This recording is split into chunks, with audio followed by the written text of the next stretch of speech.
Sous la présidence de son Excellence, Monsieur le Président de la République, le Conseil des ministres a tenu sa session ordinaire ce vendredi 27 janvier 2017 de 10h à 12h30 avec l'ordre du jour suivant. Un message de son Excellence, Monsieur le Président de la République. 2 comptes rendus des sessions ordinaires du Conseil interministériel tenues les 17 et 24 janvier 2017. 3 décisions, 4 divers. Au titre du premier point de l'ordre du jour, Monsieur le Président de la République a exigé du gouvernement de veiller au maintien de l'ordre public et notamment à la protection des citoyens et des biens publics. Le chef de l'État a demandé au ministre de la Citoyenneté et de l'Unité nationale d'élaborer, en concertation avec les ministres du secteur éducatif, un programme d'éducation civique à destination aussi bien des élèves que des adultes.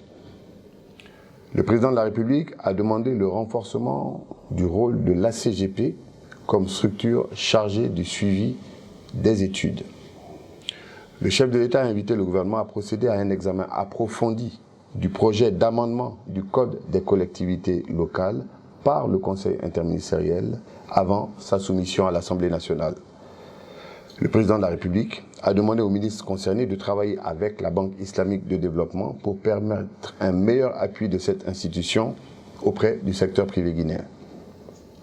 Au titre du deuxième point de l'ordre du jour, Monsieur le Premier ministre a introduit le compte-rendu des sessions ordinaires du Conseil interministériel, tenues les 17 et 24 janvier 2017. Le Conseil a entendu successivement, pour la session du 17 janvier 2017, au titre de l'examen de texte, le ministre de la Justice a soumis au Conseil l'examen du projet de décret portant création, attribution, organisation et fonctionnement du centre de formation judiciaire. Il a rappelé que la création du centre de formation et de documentation judiciaire en 1998 répondait à un souci d'assurer une meilleure qualité des formations dispensées aux auditeurs de justice et élèves greffiers qui étaient jusqu'alors assurées dans le cadre de la coopération internationale, notamment en France, au Sénégal et en Côte d'Ivoire. Il a expliqué qu'après 18 années de fonctionnement, le dispositif juridique fixé par le décret de 1998, donc le premier qui gérait cette école, ne permet plus de prendre en charge efficacement l'ensemble des besoins en formation initiale et continue des professionnels de la justice en Guinée. Ainsi, à côté des formations classiques dispensées aux magistrats et greffiers, des besoins nouveaux de formation destinés aux greffiers, aux avocats, aux notaires, aux commissaires-priseurs doivent pouvoir être pris en compte. Le ministre a indiqué qu'avec la mise en œuvre de la nouvelle organisation judiciaire, le déficit de magistrats et de greffiers est devenu préoccupant. De plus, la magistrature devient vieillissante. Il a précisé que l'effectif des magistrats actuellement en service est de 334 pour 108 greffiers. Ensuite, il a précisé que pour une population estimée à 11 millions d'habitants, le ratio est de 1 magistrat pour 32 935 habitants, alors que le ratio admis est d'1 magistrat pour 10 000 habitants en principe. Le ministre a affirmé que ce ratio exige que la Guinée fournisse des efforts soutenus de recrutement d'auditeurs de justice et de greffiers pour compenser les 26 années d'absence de recrutement observées de 1981 à 2007. Le ministre a soutenu que pour faire face à ces nouveaux défis, les capacités d'intervention du centre de formation judiciaire doivent être renforcées pour lui permettre également d'être en phase avec les standards internationaux en matière de formation judiciaire et faire également face à l'ensemble des demandes en formation prévues dans le plan d'action prioritaire de la réforme de la justice qui court jusqu'en 2019. Le ministre a affirmé que la réforme du texte sur ce centre s'impose aujourd'hui comme un impératif majeur pour lui permettre de se donner de nouveaux moyens juridiques, matériels et financiers. Enfin, le ministre a précisé que l'objet du projet de décret, qui va introduire des modifications de fond et de forme, porte sur les aspects institutionnels et organisationnels du centre. Au terme des débats, le Conseil a renvoyé le texte à une seconde lecture en vue de prendre en compte les observations issues des débats. Au titre de la communication, la ministre de l'Environnement et des Eaux et Forêts a fait une communication relative à l'organisation à Conakry du Forum régional côtier et marin en Afrique de l'Ouest en mai 2017.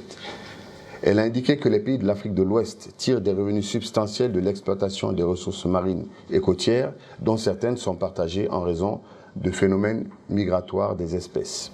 Elle a précisé que les impacts du changement climatique se manifestent de façon plus visible avec des conséquences économiques, sociales et écologiques accrues.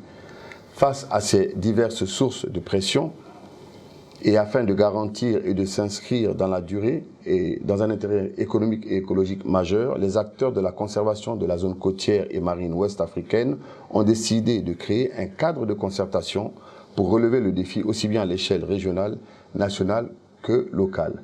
Ce cadre-là est donc ce forum régional côtier marin.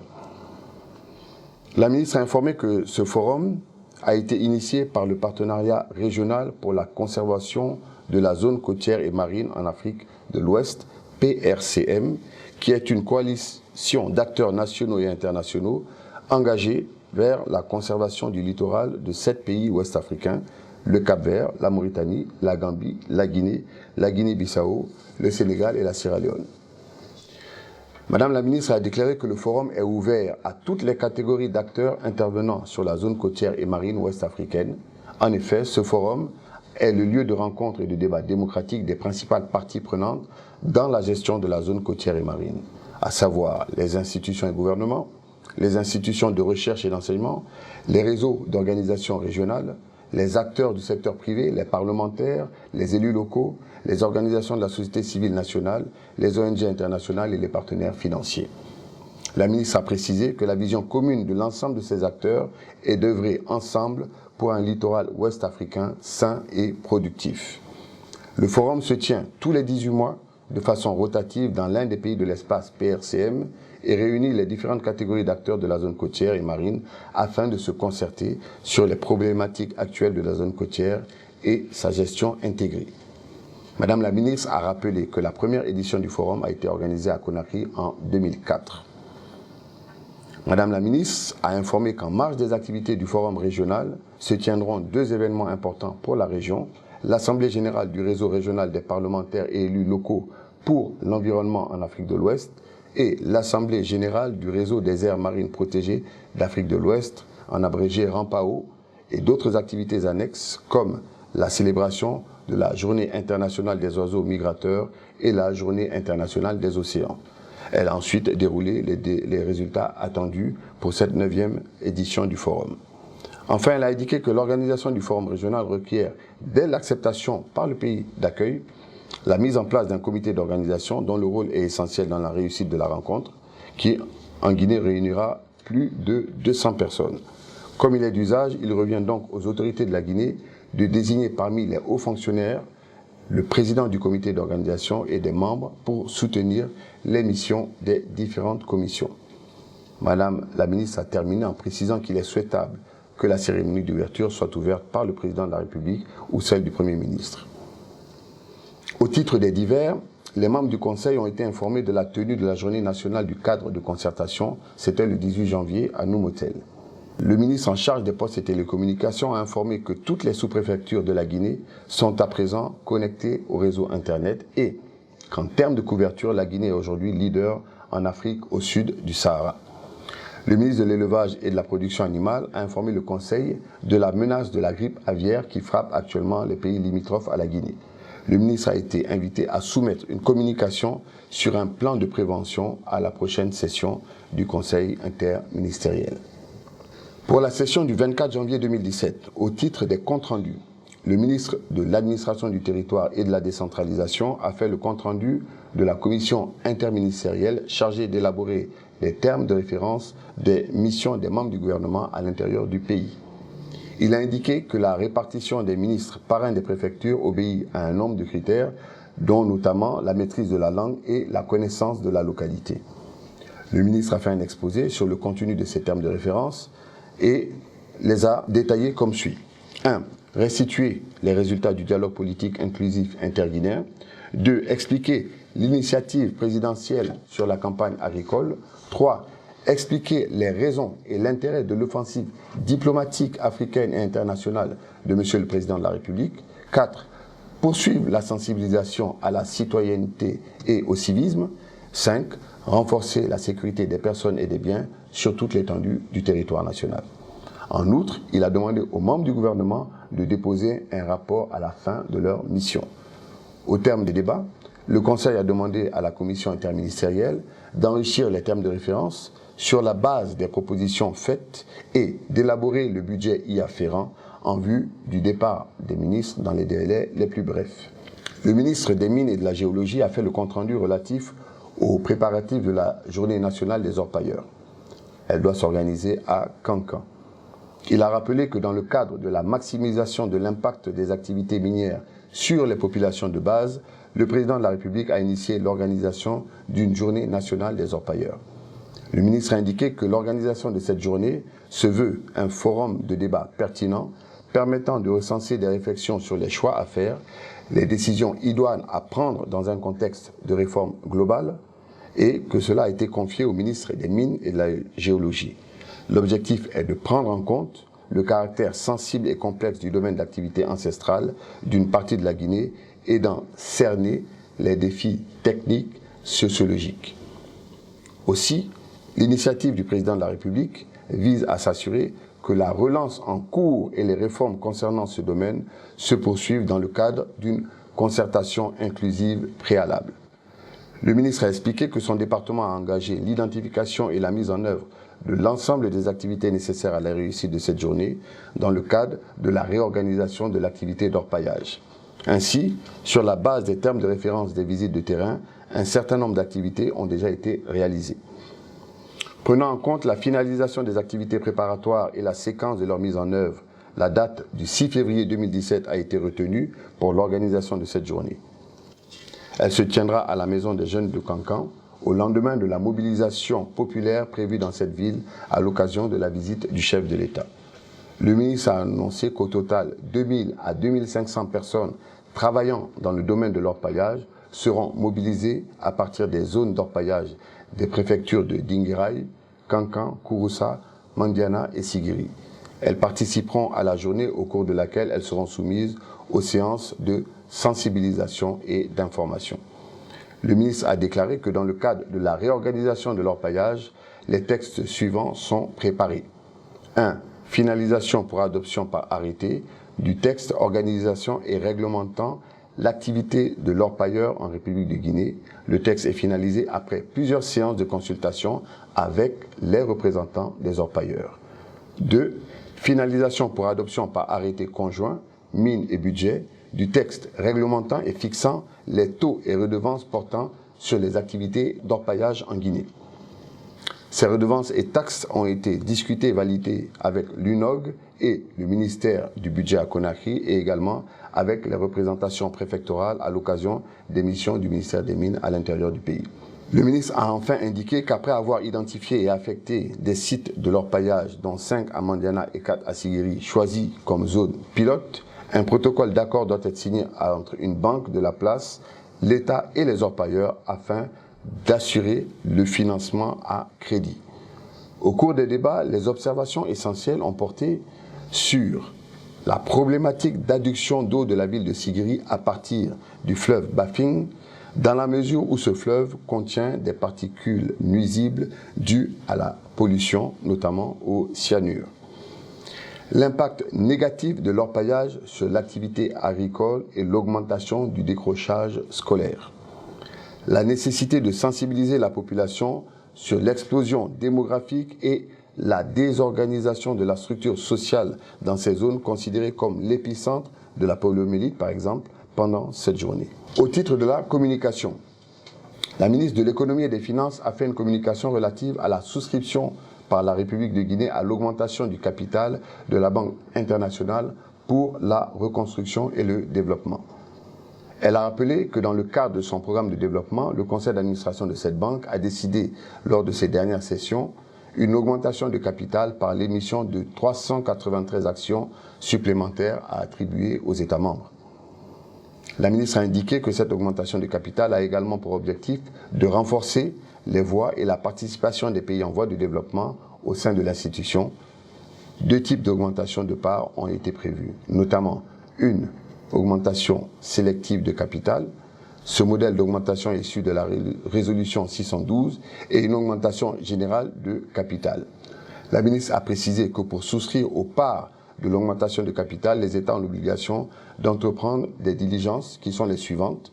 notifier formellement à la banque les intentions de souscription de ses parts, réunir toute la documentation requise, libérer les parts payantes à raison de 6% en mars 2018 au plus tard, convenir d'un échéancier de paiement du reliquat des parts payantes, soit 44 564 981 $ avec la Banque internationale pour la reconstruction et le développement. La ministre a déclaré qu'au cours des 50 dernières années, la Banque mondiale a soutenu les efforts de la Guinée, notamment dans le développement communautaire, les infrastructures rurales, les mines, le transport, l'énergie, la gouvernance, l'éducation et la santé. À ce titre, notre pays a bénéficié d'un financement cumulé de plus de 2,5 milliards de dollars américains. Pour continuer à bénéficier de ce soutien, notre pays doit préserver son droit de vote au sein de la Banque internationale pour la reconstruction et le développement. La ministre a informé que la qualité de membre de la Banque internationale pour la reconstruction et le développement confère un droit de vote à la Guinée au sein du groupe Afrique 2, constitué de 23 pays. Afin de préserver le droit de vote de ce groupe au conseil d'administration de la BIRD, il est primordial que l'ensemble des pays du groupe acquièrent la totalité de la part de capital qui leur a été attribuée dans le cadre de l'augmentation sélective et générale du capital.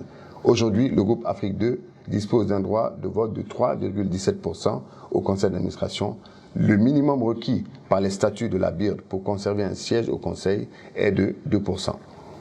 Si les autres pays du monde acquièrent leur part de capital et si tous les pays de notre groupe ne font pas de même, nous courons le risque de voir notre droit de vote passer en dessous du minimum requis et par conséquent perdre notre siège au conseil de la BIRD.